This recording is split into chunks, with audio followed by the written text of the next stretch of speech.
Welcome back to the Jett Cloud podcast. By now, we should all have an investment account open. If not, we should be in preparation to opening one. My mission is to help others reach higher financial stability with less fear and less contemplation by using simple strategies and common sense. I focus on the value of investing, and my goal is to increase the knowledge of financial education to all that have a hunger to learn and grow. I want to provide you value. I want to help you become more valuable. The time to get prepared is right now. You have to prepare. Personally, I challenge myself and I capitalized on the opportunity, so I want to help empower you, especially new investors, to make good investment decisions. My strength is objective market research. So, before I even knew how to work the system, I was researching the market. After I opened my first investment account, I started trying to figure out the market and what all this stuff meant. Everything seemed like it was written in Morse code. I had no idea what I was looking at, but I was determined to crack the code. I'll be using Fidelity Investments as my example. Regardless of what investment company you choose, things may look slightly different when you log in, but they all provide the same information, say, and mean the same thing. So at this point, we will step 2, familiarize ourselves with the functions and terminology of the system so that we understand what we're doing and start building our portfolio. A portfolio is a collection of all your accounts. For example, your stocks, bonds, exchanges, cash, accounts that are equivalent to cash, and your commodities. In this instance, we're building a portfolio of stocks and stock exchanges. In the stock world, every company has pretty much given themselves a nickname, which is called a ticker symbol or a stock symbol. So, instead of showing their full name, they show a symbol or an abbreviation, which could be a few letters or be alphanumeric, letters and numbers, or it could have a hyphen in it. For example, instead of seeing New York Stock Exchange, you will see their ticker symbol or stock symbol, NYSE. This abbreviation is used to uniquely identify that particular stock. And the last letter or number, or the hyphen, usually explains a particular status, a category, maybe a warning or an issue, or just a heads up on something to do with that particular stock. We'll touch more on different ticker meanings at a later time. The first thing that I wanted to know on the operating system was, how do I buy, sell, and trade? And how do I get paid? So, you're all logged in and ready to go. Looking at the top of the screen, there's a bar. Fidelity's bar is green. There's an option for you to contact customer service or click on your profile. Then there are tabs across the top. At this point, you could choose what you would like to look at. The first tab is Accounts and Trade. There's Planning and Advice, there's News and Research, there's Investment Products, and in this case, there's a Why Fidelity tab. Each tab houses its own unique information. So, click on the tab to go directly to the section you are interested in. We will start in the first tab, which is Accounts and Trade.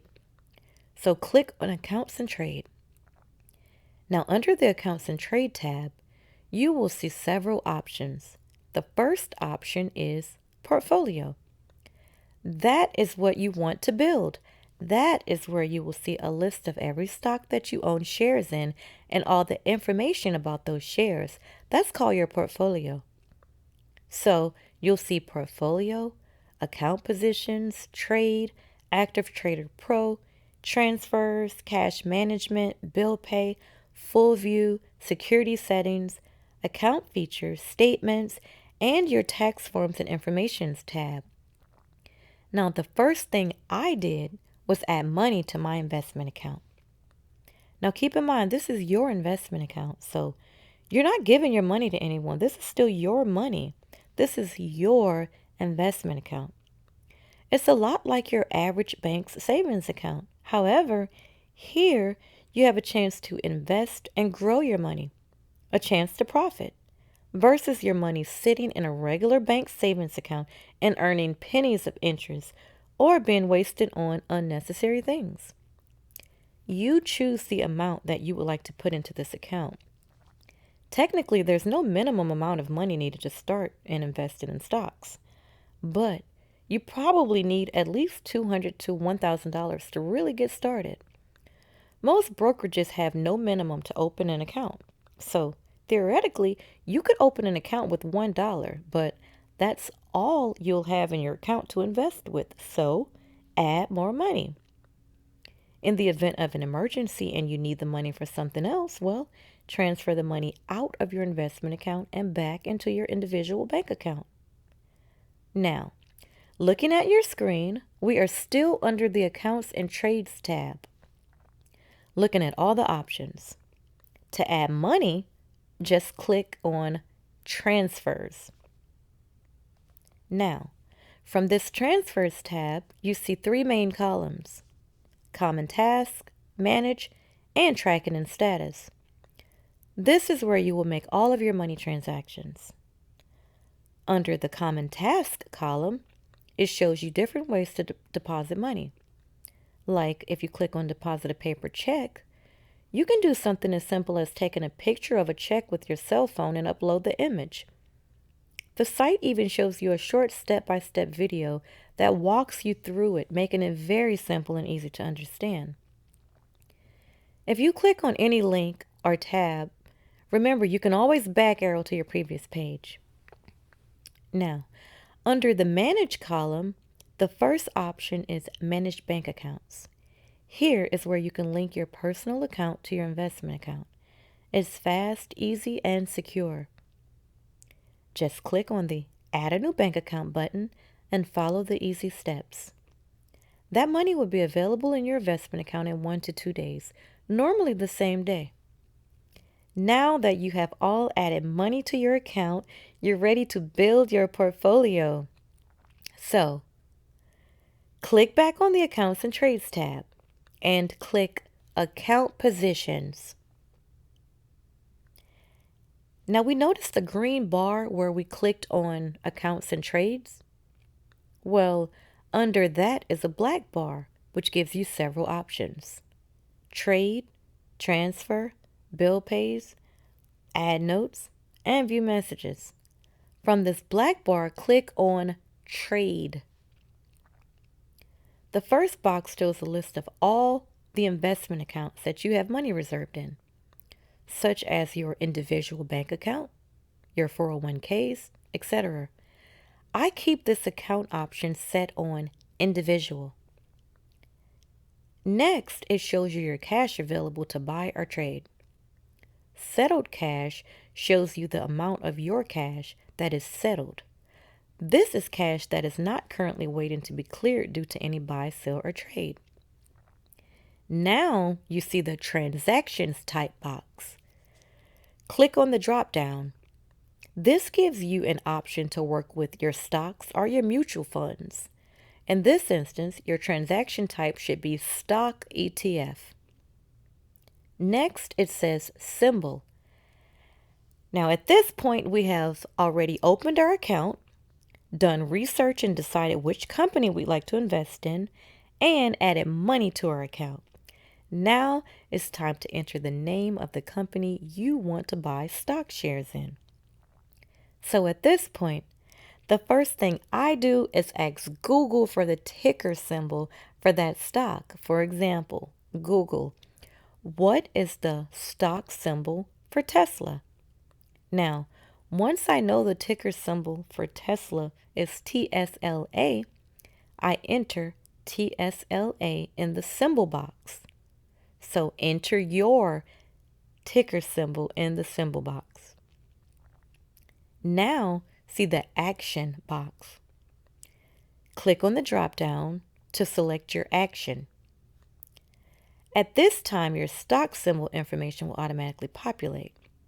Again, click on the drop down box to select your action, whether you want to buy, Sell. Sell allows you to choose individually what you want to sell. You can also choose the options to sell all shares or sell specific shares. I advise beginners to stick with basic buy and sell options. So in this instance, we want to buy a share, so click buy. Your trading session should always be standard hours. Now see the quantity box. This is where you put the amount of shares that you would like to purchase. Tesla is currently selling at $584.91 per share. If you choose to buy 5 shares, put 5 in the quantity box. Now see order type. Now this is where things get complicated. There's market order, limit order, stop loss, stop limit, and your trailing options. I normally recommend all beginners to start at market order. Here, you're pretty much buying and selling according to the current market value today. So for order type, put market order. Next, you will see the time in force. This allows you to choose when you want to purchase. If you want to purchase right now today, or on the open of the market the following morning, or on the close of the market that evening. I normally recommend choosing the time of force as day and buying after 8 a.m. so that you will buy at that current day's price. So for time and force, choose day. Now you have your trade box completely filled out. Click preview order and your order will populate. And you have just made your very first stock investment and started on your journey to building a great portfolio. Take a few minutes out of your days to familiarize yourself and get comfortable with the operating system. Most investment companies, as does Fidelity, offers phone assistance from a knowledgeable team member. So if you happen to get stuck or have a particular question or concern, you can always contact your investment center with questions. Meanwhile, continue to research different avenues and sources to get market news on what companies are being watched. This is called the watch list. If a company is on the watch list with a possibility to grow, well, that's a company that you may consider adding to your portfolio. In the next episode, we'll discuss more basics and strategy. So stay tuned to next Monday's podcast episode. If you're on YouTube, like, comment, and subscribe, and turn on post notifications. And if you're on any other podcast platform, I also post every Monday night, and the links will be in the description below. Until next time, stay invested. Welcome back to the Jett Cloud podcast. By now, we should all have an